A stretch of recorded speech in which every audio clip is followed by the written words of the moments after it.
ओम शांति, ओम शांति, ओम शांति। ओम शांति। आज 16 जनवरी 2026 है। बाबा ने कहा, मीठे बच्चे, जी बाबा, तुम जो भी कर्म करते हो उसका फल अवश्य मिलता है। निष्काम सेवा तो केवल एक बाप भी करते हैं। तुम जो भी कर्म करते हो उसका फल अवश्य मिलता है। निष्काम सेवा तो केवल एक बाप ही करते हैं। प्रश्न, ये क्लास बड़ा वंडरफुल है, कैसे? और एक ही प्रश्न में दो प्रश्न हैं। यहाँ मुख्य मेहनत कौन सी करनी होती है? ये क्लास बड़ा वंडरफुल है, कैसे? और यहाँ मुख्य कौन सी मेहनत करनी होती है? आत्मा परमात्मा आत्मा को पढ़ाते और आत्मा समझते भगवान को याद करना। उत्तर, यही एक क्लास है जिसमें छोटे बच्चे भी बैठे तो बूढ़े भी बैठे। ये क्लास ऐसा वंडरफुल है जो इसमें अहिल्याएं कुब्जाएं साधु आदि भी आकर एक दिन यहाँ बैठेंगे। और दूसरा, यहाँ है मुख्य याद की मेहनत। याद से ही आत्मा और शरीर की नेचर क्योर होती है, परंतु याद के लिए ज्ञान चाहिए। याद के लिए ज्ञान चाहिए। तो मेहनत यहाँ पर मुख्य, बैठ तो कोई भी सकता है। ये वंडरफुल क्लास ऐसी है, साधु भी बैठेगा तो एक अहिल्या और कुब्जा भी बैठेगी। घर का बूढ़ा व्यक्ति बैठेगा तो उसे घर का छोटा भी बैठ सकता है। ये तो हो गई है वंडरफुल बात।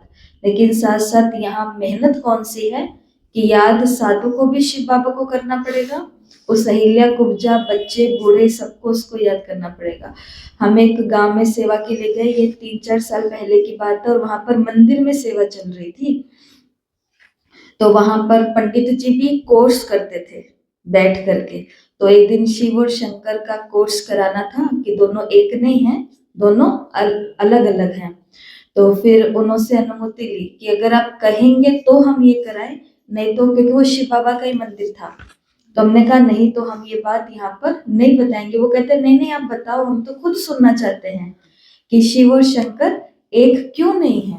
ठीक है जी, उन्होंने कोर्स किया, सुना, 1 दिन 2 दिन 3 दिन आराम से सारा ज्ञान सुना। सुनने के बाद में एक दिन वो जैसे वहां पर लास्ट में मिलते हैं तो उन्होंने बोला कि आपसे कुछ पूछना भी था। तो हमने कहा बोलो। तो उन्होंने बोला कि एक मेरे जितना भाई है, वो अपना बता रहे थे कि एक मेरे जितना भाई है और वो साधु है, उस वेश में है, लेकिन उन्हों के आगे मैंने आपके इस ब्रह्मा कुमारी ज्ञान का जिक्र किया। तो मैं आपसे ये पूछना चाह रहा हूँ, बड़ी सारी बात बताने के बाद मैंने कहा कि आगे। तो उन्होंने कहा कि मैं ये पूछना चाह रहा हूँ, जैसे आप वहां पर सेंटर ओरो में रहते हो तो वो भी वहां पर रह करके सब कुछ कर सकते हैं? हमने बोला कि हाँ, क्यों नहीं, बिल्कुल रह सकते हैं। यहाँ पर तो हमारे कितने सारे ब्रह्मा कुमार हैं इस यज्ञ के अंदर जो भाई होते हैं, और बिल्कुल रह सकते हैं। कहते कि ठीक है, फिर मैं ना आप दोनों को मिलवाऊंगा कल, वो उनको मंदिर में बुलाएंगे, ये वो करके। मैं कहा ठीक है। लेकिन लास्ट में मैंने फिर एक बात बोल दी, और वो मिले भी थे अगले दिन।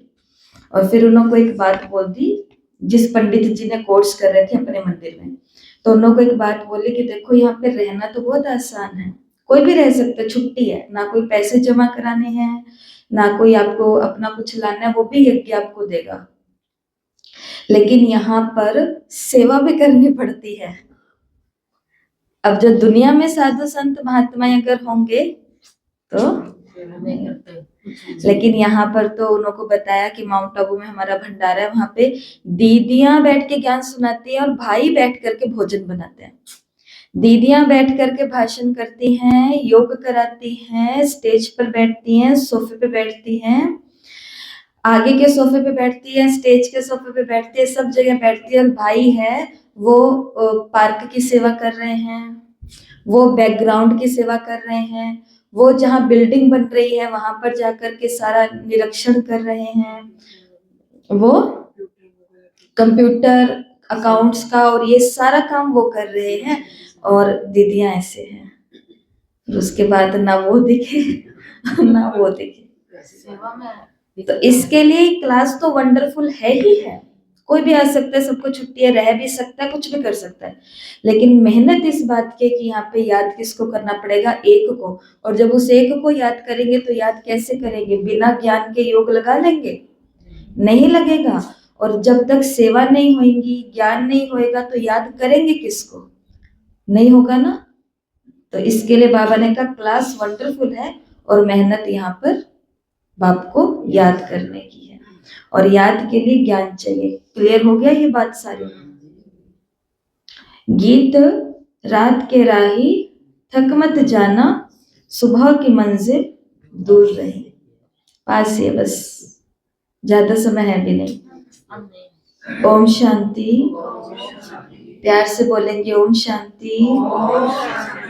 मीठे मीठे रूहानी बच्चों ने गीत सुना। रूहानी बाप बच्चों को इसका अर्थ भी समझाते। वंडर तो ये है, गीता अथवा शास्त्र आदि बनाने वाले इनका अर्थ नहीं जानते, हर एक बात का अनर्थ ही निकालते हैं। रूहानी बाप जो ज्ञान का सागर पतित पावन है, वो बैठ इनका अर्थ बताते हैं। राजयोग भी बाप ही सिखलाते हैं। तुम बच्चे जानते हो, अभी फिर से राजाओं का राजा बन रहे हैं। और स्कूलों में ऐसे थोड़ी कहेंगे कि हम फिर से बैरिस्टर बन रहे हैं। फिर से ये अक्षर कहने में किसी को नहीं आएगा। तुम कहते हो हम 5000 वर्ष पहले मिस्र फिर से बेहद के बाप से पढ़ रहे हैं। ये विनाश भी फिर से जरूर होना है। कितने बड़े बड़े बॉम्ब्स बनाते रहते हैं, बहुत पावरफुल बनाते हैं, रखने के लिए तो नहीं बनाते ना। ये विनाश भी शुभ कार्य के लिए है। तुम बच्चों को डरने की कोई दरकार नहीं है।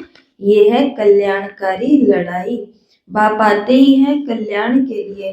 कहते भी हैं बाप आकर ब्रह्मा द्वारा स्थापना, शंकर द्वारा विनाश का कर्तव्य कराते। सो ये बॉम्ब्स आदि है ही विनाश के लिए। इनसे जास्ती और कोई चीज नहीं है। साथ साथ पहला बॉम्ब्स बताया विनाश के लिए, और दूसरा क्या है? नेचुरल क्लाइमेटीज भी होती है, प्राकृतिक आपदाएं। उनको कोई ईश्वरीय क्लाइमेटीज नहीं कहेंगे, ये कुदरती आपदाएं ड्रामा में नोंद है। ये कोई नई बात नहीं है। कितने बड़े बड़े बॉम्ब्स बनाते रहते। कहते हैं हम शहरों के शहर खत्म कर देंगे। अभी जो जापान की लड़ाई में बॉम्ब्स चलाए वो तो बहुत छोटे थे, हिरोशिमा नागासाकी, ये नाम थे ना। तो वहां पर जो वो तो सिर्फ एक प्रशिक्षण था। बाबा ने कहा वो तो बहुत छोटे बॉम्ब्स चलाए थे, अभी तो बहुत बड़े बड़े बनाए हैं। जब जास्ती मुसीबत में पड़ते हैं, सहन नहीं कर सकते, फिर बॉम्ब्स शुरू कर लेते हैं। कितना नुकसान होगा ये भी ट्रायल करके देख रहे हैं। अरबों रुपया खर्च करते हैं। इन बनाने वालों की तनख्वाह भी बहुत होती है। अब अपना जो अर्थव्यवस्था होती है एक देश की, तो अब हमारी जो इंडिया की अर्थव्यवस्था है, तो हमारा जितना अर्थ है, जितना हमारा धन है, वो बहुत सारा धन का कितना सारा हिस्सा उन्होंने बताया था, 50% से अधिक लगभग। कितना हिस्सा केवल बॉर्डर की रक्षा के लिए, उस तरफ सामग्री भेजने के लिए, उधर से ऐसी चीजें लाने के लिए, परमाणु बम और उसकी मिसाइलें और ये और वो बारूद, ये आने जाने में सिर्फ लड़ाई की जो चीजें हैं, चाहे रक्षा करनी है, चाहे दूसरे पर कुछ करना है, इन सभी चीजों पर ही सारा खर्चा हो रहा है। मतलब ये भी एक हमने देखा था। तो इसलिए बाबा कहते हैं कि कितना, तो जो आम जनता का पैसा होता है या किसी भी व्यक्ति का पैसा है, वो सारा किसके लिए जा रहा है? उनकी ही रक्षा के लिए जा रहा है। और अगर सभी को ये पता चल जाए कि हम सभी, चाहे ये देश है, चाहे वो देश है, चाहे वो देश है, एक ही बाप के बच्चे निराकार आत्मा हैं, तो फिर ये कितना सारा पैसा बच जाएगा। और उसी को तो स्वर्ग कहा जाता है। उसी को तो स्वर्ग कहा जाता है। आज भी देखो घरों के अंदर जब पैसा उतना ही आ रहा है लेकिन खर्चे बढ़ रहे हैं, तो वो गरीबी सी महसूस होने लग जाती है। पैसा उतना ही है लेकिन खर्चे कम हो गए तो अमीरी सी महसूस होती है। तो बात उतना ही है कि हमारा जा कहाँ रहा है और किस तरीके से जा रहा है। तो बाबा आगे कहते हैं कि अरबों का खर्चा करते और बनाने वालों की तनख्वाह भी बहुत होती है। तो तुम बच्चों को तो खुशी होनी चाहिए, पुरानी दुनिया का ही विनाश होना है। तुम बच्चे नई दुनिया के लिए पुरुषार्थ कर रहे हो। विवेक भी कहता है पुरानी दुनिया खत्म होनी है जरूर। बच्चे समझते हैं कलयुग में क्या है, सतयुग में क्या होगा। तुम अभी संगम पर खड़े हो, जानते हो सतयुग में इतने मनुष्य नहीं होंगे, तो इन सब का विनाश होगा। ये कुदरती आपदाएं कल्प पहले भी हुई थी। पुरानी दुनिया खत्म होनी ही है। क्लेमिटीज तो ऐसी बहुत होती आई हैं, परंतु वो होती है थोड़ी अंदाज में। अभी तो ये पुरानी दुनिया सारी खत्म होनी है। तुम बच्चों को तो बहुत खुशी होनी चाहिए। हम रूहानी बच्चों को परम पिता परमात्मा बैठ समझाते हैं, ये विनाश तुम्हारे लिए हो रहा है। ये भी गायन है। रुद्र ज्ञान यज्ञ से विनाश ज्वाला प्रज्वलित हुई। कई बातें गीता में हैं जिनका अर्थ बहुत अच्छा है, परंतु कोई समझते थोड़े ही हैं। वो शांति मांगते रहते और तुम कहते हो जल्दी विनाश हो तो जाकर सुखी होंगे। बाप कहते हैं सुखी तो तब होंगे जब सतो प्रधान होंगे। केवल मात्र पैसे या धन संपदा, सुंदरता और अच्छे अच्छे रिश्तों से व्यक्ति थोड़ी ना सुखी होता है। वो कैसे सुखी होता है? जब उसके विचार बहुत शुद्ध है, सतो प्रधान है, जीवन सात्विक है। तो बाप कहते हैं सुखी तो तब होंगे जब सतो प्रधान होंगे। बाप अनेक प्रकार की पॉइंट्स देते हैं। फिर कोई की बुद्धि में अच्छी रीति बैठती है और कोई की बुद्धि में कम। बुढ़ियाएं समझती है शिव बाबा को याद करना है बस, कितना काफी है। मतलब बहुत भाग्यशाली हैं वो सब भाई और बहनें जो बहुत मतलब 80-85 साल की उम्र में ज्ञान में हैं। मतलब इस उम्र में भी आए हैं ज्ञान में। तो कितनी भाग्य की बात है कि जाते जाते उनको सिर्फ कौन याद रहेगा? शिव बाबा याद रहेगा। नहीं तो जाते जाते कौन कौन याद आते हैं मालूम है ना? सबने अपने परिवार में इधर उधर देखा होगा कि आत्मा निकलना चाहती है पर आत्मा निकल नहीं रही है, क्योंकि बहुतों को याद। और कभी कभी ऐसा भी होता है ना, किसी को बहुत तीव्र गति से याद कर रहे हैं, मतलब बहुत जिगर से याद कर रहे हैं, जब तक शरीर नहीं छूटता। और जैसे वो आ जाते हैं सामने, आत्मा एकदम से शरीर छोड़ देती है ना? तो लेकिन बाबा ने तो कहा ये कितनी अच्छी बात है कि बस शिव बाबा को याद करना है। उसके लिए समझाया जाता है अपने को आत्मा समझ बाप को याद करो। फिर भी वर्षा तो पा लेती है। बाबा ने कहा वो सेवा नहीं कर सकती, वो प्रदर्शनी नहीं समझा सकती, वो कर्मणा नहीं कर सकती, वो धन नहीं लगा सकती, वो नोट्स भी तैयार नहीं कर सकती, वो कुछ नहीं कर सकती। लेकिन वो बूढ़ी माता क्या कर सकती है? शिव बाबा को याद कर सकती है। तो कम से कम जिसकी याद में शरीर छूटेगा, अंत मते सुगति हो जाएगी ना। अगर किसी संबंधी की याद में छूटा तो थोड़े समय के बाद में फिर से घूम फिर के कहाँ आ जाएंगे? उन्हीं के पास आ जाएंगे या उनके पड़ोस में आ जाएंगे, कहीं तो आ ही जाएंगे। लेकिन अगर शिव बाबा की याद में शरीर छूटेगा तो भक्ति वाले ऊंचे घर में जाएंगे, उनके पास नहीं। अगर अगला जन्म होना है तो भक्ति के ऊंचे ऊंचे घर में जाएंगे। और भक्ति भी कौन सी भक्ति? एकदम प्रेम वाली, पावरफुल। तो बाबा ने कहा कि फिर भी वर्षा तो पा लेते और वो स्वर्ग में भी जरूर आएंगे। साथ में रहती है, प्रदर्शनी में सब आएंगे। अजामिल जैसे पाप आत्माओं, गणिकाओं आदि सबका उद्धार होना है। मेहतर भी अच्छे कपड़े पहनकर आ जाते हैं। गांधी जी ने अछूतों को फ्री कर दिया, साथ में खाते भी हैं। बाप तो और ही मना नहीं करते, समझते हैं इनों का उद्धार तो करना ही है। काम से कोई कनेक्शन नहीं है। मतलब वो मेहतर क्या काम कर रहा है? बाबा ने कहा इससे कोई कनेक्शन नहीं है, इसमें सारा मदार बाप के साथ बुद्धि योग लगाने का है। बाप को याद करना है। आत्मा कहती है मैं अछूत हूं। अब हम समझते हैं कि हम सत्व प्रधान देवी देवता थे, फिर पुनर्जन्म लेते लेते अंत में आकर के पतित बने हैं। अब फिर मुझ आत्मा को पावन बनना है। तुमको मालूम है, अभी बाबा पुरानी बात बता रहे हैं, तुमको मालूम है कि सिंध में एक भीलनी आती थी, ध्यान में जाती थी, दौड़कर आए मिलती थी, समझाया जाता था इनमें भी आत्मा है ना, आत्मा का हक है अपने बाप से वर्षा लेने का। तो जब, क्योंकि बड़े बड़े रईस घरों के लोग वहां पर होते थे और वो भीलनी बाबा के पास आकर के मिल करके जाती थी, तो बाकी लोगों को आपत्ति होती होगी ना कि ऐसे कैसे यहाँ बैठ सकते हैं या आ सकते हैं और इतना नजदीक। तो बाबा उन लोगों को क्या कहते थे ये भी आत्मा है, कि आत्मा है आत्मा, और हर आत्मा का हक है अपने बाप से मिलने का। वर्षा लेने का।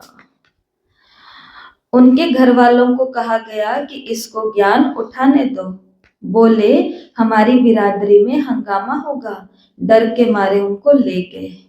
तो तुम्हारे पास आते हैं, तुम किसी को मना नहीं कर सकते हो। सेंटर पर बाबा बहनों को कह रहे हैं कि तुम्हारे भी पास आते हैं तो तुम ऐसे मना नहीं कर सकते हो। जिसको दुनिया में, तो बाबा का कहने का भाव ये है ना कि लोग जिनको छोटी कास्ट जात बोलते हैं, अब दुनिया में क्या होता है, इतने चालाक है मनुष्य जाति कि अगर वो छोटी कास्ट का है सामने वाला व्यक्ति, तो जब हम ज्ञान सुन रहे हैं, भक्ति कर रहे हैं, जो कर रहे हैं, तब तो उनकी जात पात सब दिखाई दे रही है, और वही इंसान एक बहुत बड़ा राजनेता बन जाए, तो उन लोगों को इनवाइट करेंगे, प्लीज आइए हमारे साथ, आज का भोजन हमारी टेबल पर बैठ करके हमारे घर में आकर के खाओ। ऐसा होता है कि नहीं होता? कहाँ गई जाति पाति, स्वार्थ। ये मनुष्य कितना चालाक है, भगवान ने बुद्धि दी, कुछ अच्छा कर लो, लेकिन बुद्धि कहाँ लगा दी? उस समय जाति दिखी नहीं, और जब अपने काम निकलवाने थे, स्कॉलरशिप लेनी थी, ऊंची थोड़ी और पोस्ट पर जाना था, सीट थोड़ी और बड़ी करनी थी, समय से पहले कुछ और काम करने थे, कोई रिश्ता करवाना था, कोई पक्का करवाना था, तो जल्दी जल्दी से क्या हो जाता है, तो फिर उनकी पोजीशन दिखाई देती है, फिर जाति नहीं दिखाई देती, और ऐसे हवन कर रहे हैं, ये पास में नहीं बैठने चाहिए, भाई ये जाति वाले हैं। फाइव स्टार होटल में जो होते हैं, उनका पता ही नहीं होता कौन पानी पिला रहा है। कुछ नहीं पता। तो ये तो खाना की तो स्वाद तो अलग बाबा ने भी देखो तो बाबा ने देखो उस समय की बात बताई ना, और जब तो जमाना ये 1936, 37, 38 की बातें हैं, तब तो कितना ज्यादा ये होता था जातिवाद का। अभी तो बहुत चीजें बदल गई हैं। घर ही अच्छे खाने के। रविदास जी गुरु बने थे, तो बोले कि हमारी बिरादरी की नहीं है, तो फिर डर मतलब हमारी बिरादरी वाले नहीं मानेंगे, तो फिर डर के मारे उन्हों को ले गए। तो तुम्हारे पास भी आता है, लेकिन तुम किसी को मना नहीं कर सकते। हमारा हक ही नहीं है किसी को मना करना। हक तो वहां होता है जहाँ पे अपना कोई स्थान हो। जब है ही बाबा का घर, अभी कोई आए थे तो हमने उनको बोला कि एक घर आपका यहाँ है, कहते कि हाँ। मैंने कहा एक घर आपका यहाँ है, कहते कि हाँ। मैंने कहा इन दो घरों के बीच में अब से एक और घर है, कहते नहीं हमारा तो नहीं है। मैंने कहा है, कहते कि नहीं है दीदी। मैंने कहा कि है। फिर उनके बच्चे और पति और ये सब बैठे थे, तो वो कहते कि है ना, यहाँ बैठे हैं, ये बाबा का घर है। तो दीदी का घर नहीं होता है, कोई भाई जी का घर नहीं होता है, कोई अंकल और कोई आंटी का घर नहीं होता है। ये किसका घर होता है? फिर बाबा का घर होता है। तुम नहीं मना कर सकते। गाया हुआ है, अबलाएं, गणिकाएं, भीलनियां, साधु आदि सबका उद्धार करते। साधु लोगों से लेकर भीलनी तक तुम बच्चे अभी यज्ञ की सर्विस करते हो, तो सर्विस से तो बहुत प्राप्ति होती है, बहुतों का कल्याण हो जाता है। दिन प्रतिदिन प्रदर्शनी सर्विस की बहुत वृद्धि होगी। बाबा बैजेस भी बनवाते रहते हैं, कहाँ भी जाओ इस बैच पर समझाना है। ये बाप है, ये दादा है, ये बाप का वर्षा है। अब बाप कहते हैं मुझे याद करो तो तुम पावन बन जाएंगे। गीता में भी है मामेकम याद करो, सिर्फ उसमें मेरा नाम उड़ाए बच्चे का नाम दे दिया है। भारतवासियों को ये पता ही नहीं कि राधे कृष्ण का आपस में क्या संबंध है। उनके शादी आदि की हिस्ट्री कुछ भी नहीं बताते हैं। दोनों अलग अलग राजधानी के हैं। ये बातें तो बाप बैठ समझाते हैं। अगर समझ जाएं और कह दे शिव भगवानुवाच तो सब उनको भगा दे। कहें तुम ये फिर कहाँ से सीखे हो, वो कौन सा गुरु है। कहें कि ब्रह्मा कुमारी है, बीके है तो सब बिगड़ जाए। इन गुरुओं की राजाई सारी चट हो जाए। ऐसे बहुत आते हैं, लिख करके देते हैं और फिर गुम हो जाते हैं। बाप बच्चों को कोई भी तकलीफ नहीं देते, बहुत सहज युक्ति बताते। कोई को बच्चा नहीं होता तो भगवान को कहते हैं बच्चा दो, फिर मिलता है तो बहुत अच्छी उसकी परवरिश करते हैं, पढ़ाते हैं। फिर जब बड़ा होगा तो कहेंगे अब अपना धंधा करो। बाप बच्चों को परवरिश कर उनको लायक बनाते हैं तो बच्चों का सर्वेंट ठहराना माँ बाप का कर्तव्य कैसा है कि उसको पढ़ाते हैं, लिखाते हैं, एक हष्ट पुष्ट व्यक्ति बनाते हैं और फिर बाद में उन लोगों को क्या कहते हैं कि अब आप अपने पैरों पर खड़े हो जाओ। तो इतना समय उनका क्या रहे, वो सेवाधारी बन करके रहे। किताबें लाके दी, बस्ते लाके दिए, स्कूल की यूनिफॉर्म लाके दी, जूते चप्पल ला करके दिए, सब कुछ लाके दिया। और कैसा लगता होगा उस मम्मी पापा को कि जब बच्चा आगे से कह देता है आपने मेरे लिए किया है क्या, और मम्मी पापा कहे कि हमने तुम्हारे लिए कुछ नहीं किया, कुछ नहीं किया, तुमको पढ़ाया लिखाया कुछ नहीं किया। तो कहते हैं तो इसमें क्या अलग बात कि सारे ही करते हैं। अब उन लोगों को कैसे बताएं, उन बच्चों को, उन युवाओं को कि सारे नहीं करते।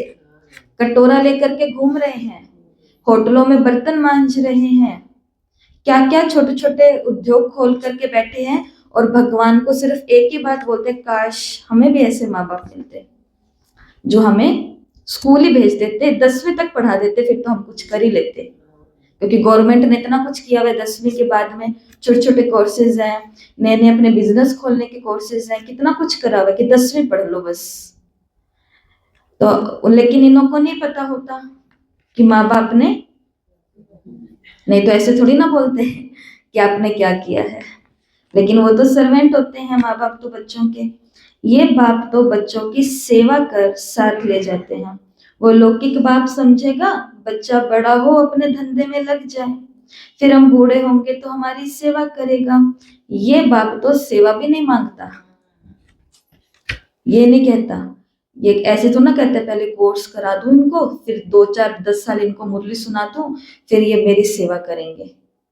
बाबा को कोई किसी से उम्मीद नहीं है। बाबा सिर्फ लक्ष्य देते हैं कि सर्विस करनी है, सर्विस करनी है, लेकिन उम्मीद नहीं रखते बाबा कि ये ही करेंगे नहीं तो मेरा क्या होगा, ये नहीं करेंगे। बाबा ने कहा अपने पास बहुत सीटें खाली है, जो आएगा वो करेगा, क्योंकि जो करेगा वो अपने लिए करेगा, वो बाप के लिए, भगवान के लिए नहीं करेगा। बाप तो सेवा भी नहीं मांगते हैं, ये है निष्काम। बाबा ने कहा इधर के मम्मी पापा को तो रहता है खाना फल में भी यदि सेवा करो तो छोटी सी सेवा का भी फल मिलता है। लौकिक बाप समझते हैं जब तक जीता हूं तब तक बच्चों का फर्ज है कि हमारी संभाल करना, ये कामना रखते हैं। लौकिक में पिता होते हैं, उनको ही रहता है कि हमने इनका किया तो बच्चे भी जरूर अपना फर्ज पूरा करेंगे, हमारी संभाल करेंगे, ये कामना रहती है ना। और दुख क्यों होता है, ये पूरी नहीं होती तब दुख होता है। भगवान को दुख क्यों नहीं होता है, क्योंकि वो ये कामना रखता ही नहीं है।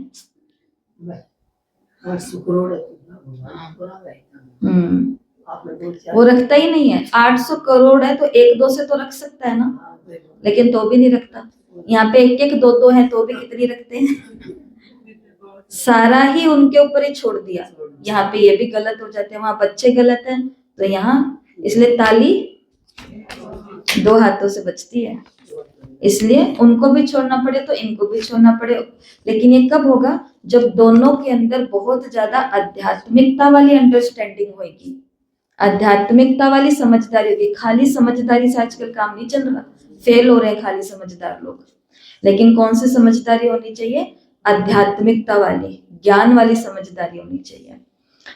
जब ब्रह्मा बाबा की वाइफ जो थे, धर्म पत्नी जशोदा माता और पुत्र वधु ब्रिजिंद्रा दादी जिन्हें हम कहते हैं ना, तो ये दोनों तो ज्ञान में चल पड़ी थी बाबा के साथ साथ ही, जैसे सत्संग और चलते थे। लेकिन बाबा के अंदर एक इच्छा थी, क्योंकि बाबा हमेशा सबको क्या कहते थे कि जो खैरात शुरू होनी चाहिए वो अपने घर से होनी चाहिए, चैरिटी बिगिंस एट होम।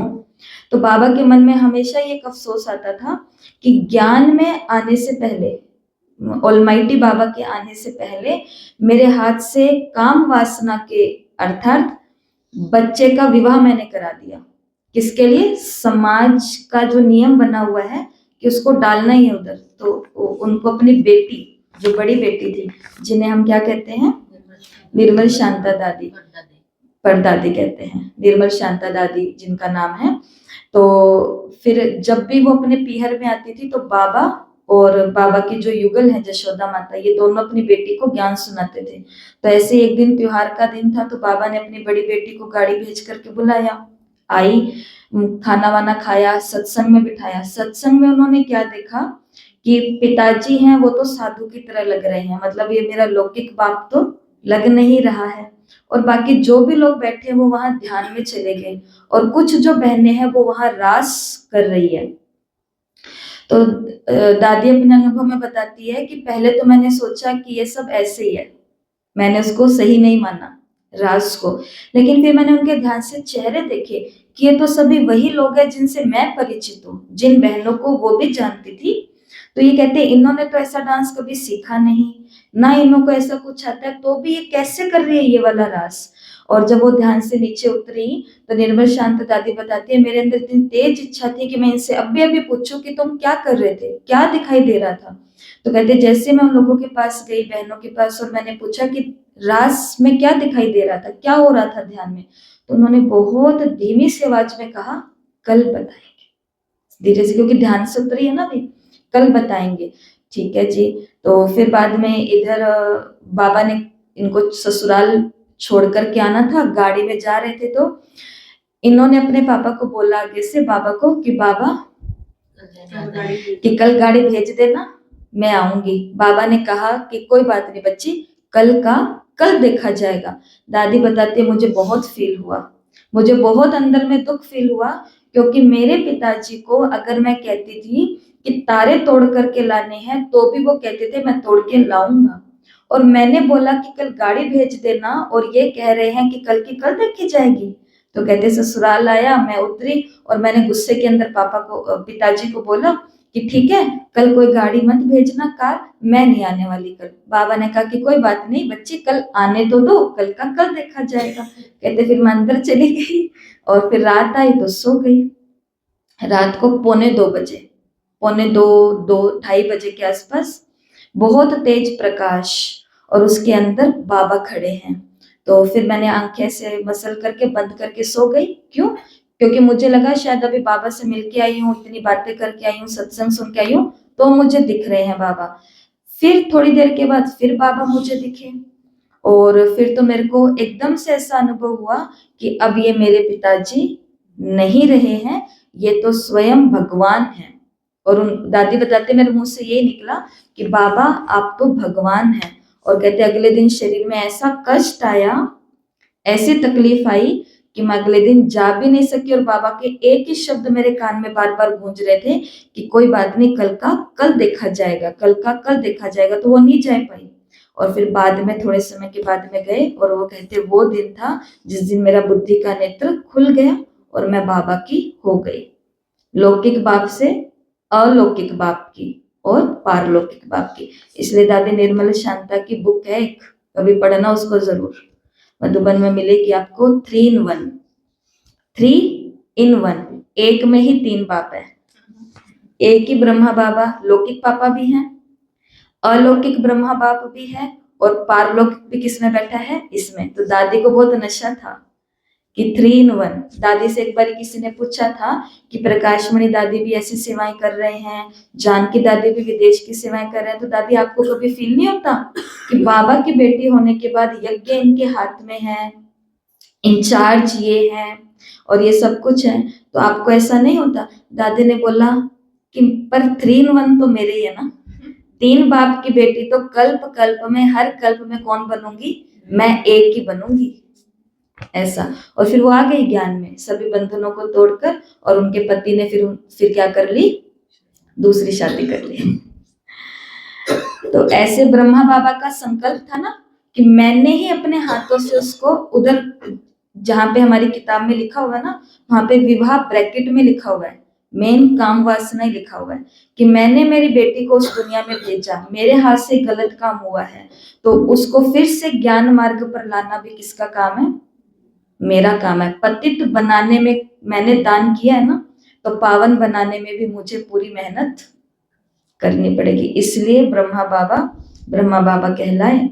तो शिव बाबा कहते हैं कि लौकिक में बाप क्या समझते हैं कि जब तक जीता हूं तो बच्चों का फर्ज है हमारी संभाल करना, ही कामना रखते हैं। ये बाप तो कहते हैं मैं निष्काम सेवा करता हूँ, हम राजाई नहीं करते हैं, मैं कितना निष्काम हूँ, और जो भी करते हैं उसका फल तो जरूर मिलता है। ये तो है सबका बाप। कहते हैं मैं तुम बच्चों को स्वर्ग की राजाई देता, तुम कितना ऊंच पद प्राप्त करते हो, मैं तो सिर्फ ब्रह्मांड का मालिक हूं, सो तो तुम भी हो, परंतु तुम राजाई लेते हो और गवाते हो, हम राजाई नहीं लेते ना गवाते हैं, हमारा ड्रामा में ये पाठ है। तुम बच्चे सुख का वर्षा पाने का पुरुषार्थ करते हो, बाकी सब सिर्फ शांति मांगते हैं। वो गुरु लोग कहते हैं कि सुख तो कागविष्टा समान है, इसलिए वो शांति ही चाहते हैं। वो ये नॉलेज उठा न सके, उनको सुख का पता ही नहीं। बाप समझाते हैं शांति और सुख का वर्षा देने वाला मैं एक ही हूं। सत्युग त्रेता में गुरु होते नहीं, वहां रावण नहीं है, वो है ही ईश्वरीय राज्य। ये ड्रामा बना हुआ है, ये बातें और किसी की बुद्धि में बैठेंगी नहीं। तो बच्चों को अच्छी रीति धारण कर उच्च पद पाना है। अभी तुम संगम पर हो, जानते हो नई दुनिया की राजधानी स्थापन हो रही है, तो तुम हो ही संगम युग पर, बाकी सब है कलयुग में। वो तो कल्प की आयु ही लाखों वर्ष कह देते, घोर अंधियारे में है ना, गाया भी हुआ है कुंभकर्ण की नींद में सोए पड़े हैं, विजय तो पांडवों की हुई है। तुम हो ब्राह्मण, यज्ञ ब्राह्मण ही रचते हैं, ये तो है सबसे बड़ा बेहद का भारी ईश्वरीय रुद्र यज्ञ। वो हद के यज्ञ अनेक प्रकार के होते हैं, ये रुद्र यज्ञ एक ही बारी होता है। फिर सत्युग त्रेता में कोई यज्ञ नहीं होता, क्योंकि वहां कोई आपदा की बात ही नहीं होती है। वो सब है हद के यज्ञ, और ये है बेहद का यज्ञ। ये बेहद का बाप ही, ये बेहद के बाप का रचा हुआ यज्ञ है, जिसमें बेहद की आहुति पड़नी है। फिर आधा कल्प कोई यज्ञ नहीं होगा, वहां रावण राज्य ही नहीं। रावण राज्य शुरू होने से फिर ये सब भी शुरू होते हैं। बेहद का यज्ञ एक ही बार होता है, इसमें ये सारी पुरानी दुनिया स्वाहा हो जाती है। ये बेहद का रुद्र ज्ञान यज्ञ है। बाबा कहते हैं इसमें मुख्य है ज्ञान और योग की बात। योग अर्थात याद। याद अक्षर बहुत मीठा है, योग अक्षर कॉमन हो जाता है। योग का अर्थ भी कोई समझते नहीं, तुम समझा सकते हो। योग अर्थात बाप को याद करना। बाबा आप तो हमको वर्षा देते हैं बेहद का। आत्मा बात करती है, बाबा आप फिर से आए हो, हम तो आपको भूल गए थे। आपने हमको बादशाही दी थी, अब फिर आकर के मिले हो, आपकी श्रीमत पर हम जरूर चलेंगे। ये आत्मा बाबा को याद करती है, बाबा से बातें करती है, ऐसे ऐसे अंदर में अपने साथ बातें करनी है। बाबा आप तो हमें बहुत अच्छा रास्ता बताते हो। करते हैं ऐसे बातें, करते हैं ना। कि बाबा आप तो हमें बहुत अच्छा रास्ता बताते हो, हम कल्प कल्प भूल जाते हैं, अभी बाप फिर से अभूल बनाते हैं, इसलिए अब बाप को ही याद करना है। बाबा ने प्रॉफिट बताया, फायदा क्या है, याद से ही वर्षा मिलेगा। याद क्यों करना है, इस मन को कहना, जैसे बाबा ने अपने मन को बोला ना उस डायरी में कि बेसमझ मन, बेवकूफ मन, तो ऐसे अपने मन को बोला कि क्यों तो लोगों को याद करा, कुछ नहीं मिलना तेरे को, ऊपर से बाबा की नजरों से गिरेगा वो बात अलग है। मन कमजोर और हो रही है तो कमजोर को याद करेंगे तो कमजोर ही होंगे, और सर्वशक्तिमान को याद करेंगे तो शक्तिशाली होंगे। इतना सा ही लॉजिक है बस। उनको याद क्यों नहीं करना और उनको याद क्यों करना है, तो उनको नीचे वालों को याद इसलिए नहीं करना क्योंकि उनकी जो एनर्जी है, उनके जो शक्ति है वो इतनी नहीं है, कमजोरियां हैं उनके अंदर। तो जिसको याद करेंगे फिर ऐसा ही हो जाएंगे ना, याद से ही वर्षा मिलेगा। मैं जब सन्मुख आता हूँ तब तुमको रास्ता समझाता हूँ, तब तुमको सब समझाता हूँ। तब तक गाते रहते हैं क्या, दुख हरता सुख करता, महिमा गाते हैं परंतु ना आत्मा को ना परमात्मा को जानते हैं। अभी तुम समझते हो इतनी छोटी बिंदी में अविनाशी पाठ मुद्दा हुआ है, ये भी बाप समझाते हैं। उनको कहा जाता है परम पिता परमात्मा अर्थात परम आत्मा। बाकी कोई बड़ा हजारों सूर्य मिसल नहीं है, हम तो टीचर मिसल पढ़ाते रहते। कितने ढेर बच्चे हैं, ये क्लास तो देखो कितना वंडरफुल है। कौन कौन इस क्लास में पढ़ते हैं,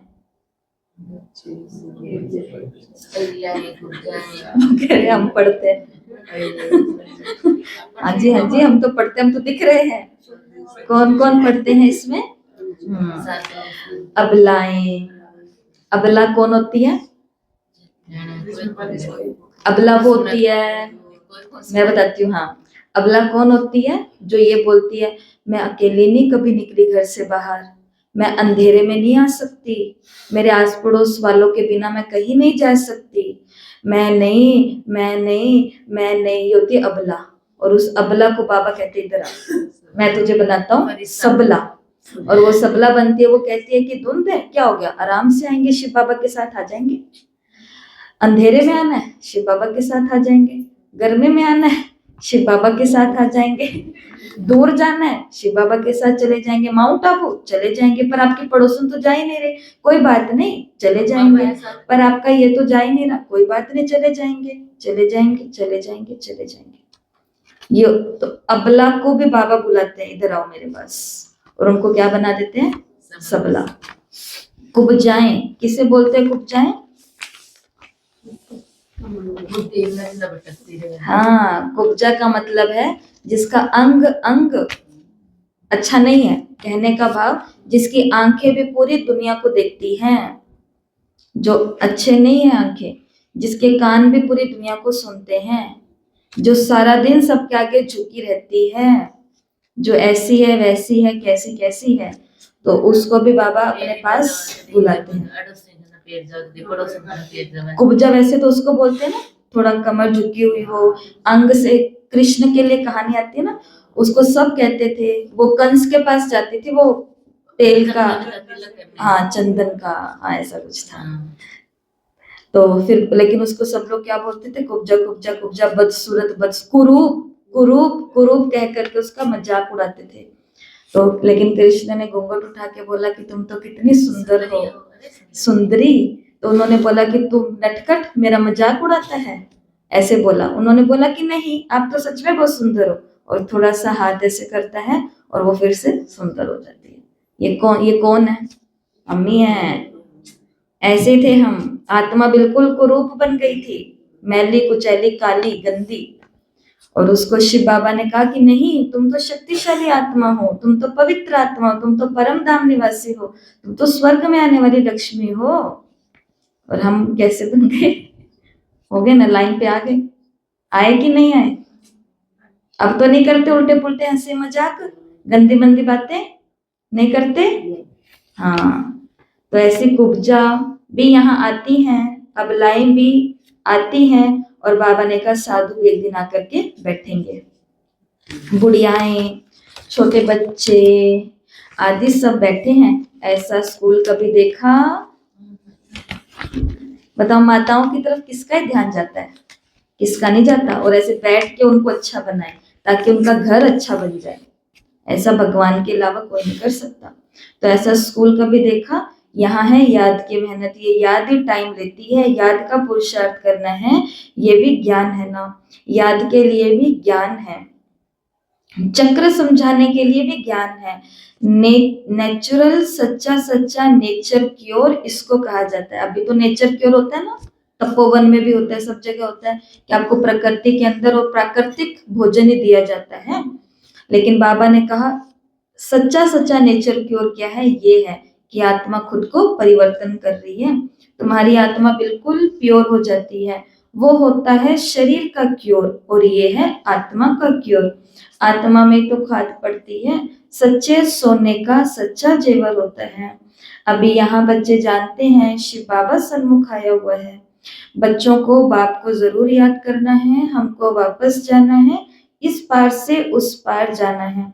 बाप को, वर्षे को और घर को भी याद करो। वो है स्वीट साइलेंस होम। दुख होता है अशांति से, सुख होता है शांति से। सत्युग में सुख शांति संपत्ति सब कुछ है, वहां लड़ाई झगड़े की बात नहीं। बच्चों को यही फुरना होना चाहिए। बच्चों को बाबा ने कहा टेंशन होनी चाहिए किसकी? हमको सत्व प्रधान सच्चा सोना बनना है, तभी ऊंच पद पाएंगे। ये रूहानी भोजन मिलता है, उसको फिर उगारना चाहिए। सुबह सुबह मुरली क्या है? घास है वो वाली। तो ये भोजन खा लिया, बाबा ने कहा पूरा दिन चिंतन करो। आज कौन सी मुख्य पॉइंट सुनी? ये भी समझाया है यात्राएं दो होती हैं, रूहानी यात्रा और जिस्मानी यात्रा। ये है रूहानी यात्रा। बाबा ने कहा ये रूहानी यात्रा ही काम आएगी। कौन सी रूहानी यात्रा? पूरा दिन अपने आप से बीच में क्या पूछना, आज बाबा ने कौन सी पॉइंट सुनाई थी, आज बाबा ने कौन सी पॉइंट सुनाई थी। तो ये रूहानी यात्रा काम आएगी। भगवान नोवाच मन मना भव। अच्छा, मीठे मीठे सिक्के दे बच्चों प्रति, माता पिता बाप दादा का याद प्यार और गुड मॉर्निंग। रूहानी बाप की रूहानी बच्चों को नमस्ते। हम रूहानी बच्चों की रूहानी माता पिता बाप दादा को याद प्यार, नमस्ते, गुड मॉर्निंग, ओम शांति, शुक्रिया बाबा, शुक्रिया, वाह बाबा वाह। धारणा के लिए मुख्य सार पहला, ये विनाश भी शुभ कार्य के लिए है। कहीं पर बॉम्ब गिरे, कहीं पर भूचाल आए, तो बाबा ने कहा डरना नहीं है, योग में रहो, योग में रहो। ये विनाश भी शुभ कार्य के लिए होता है, इसलिए डरना नहीं है। कल्याणकारी बाप सदा कल्याण का ही कार्य कराते हैं, इस समृद्धि से सदा खुशी में रहना है। कोई भगवान ने इसमें कल्याण सोचा होगा, ऐसा सोच करके बाबा ने कहा समृद्धि में रह करके खुशी में रहना है। कल्याणकारी बाप सदा कल्याण का ही कार्य कराते हैं, इस समृद्धि से सदा खुशी में रहना है। दूसरा, सदा एक ही फुरना रखना है कि सतो प्रधान सच्चा सोना बन ऊंच पद पाना है।